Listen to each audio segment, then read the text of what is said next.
કેમ જિગ્નેશભાઈ, કેમ ચાલે? સબ સારું? હું તમે બોલું છું, તું મારા એક માની લો. તો મેં બોલું છું તું મારે એક બાર માની લો. તમારે ખબર પડી? એ કામ કરો ને મારા પાછે બે वो ढोकला ने फाफड़ा लगाई दो. દિનેશભાઈ કેમ ચાલે? હું તમે બોલું છું કે એક વાત સાંભળો ને.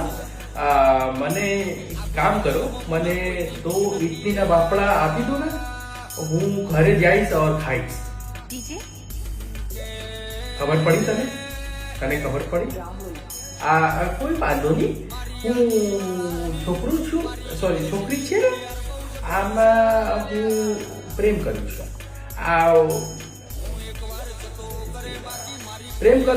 और तू समझी गया? खबर पड़ी तने? हाँ, सारा.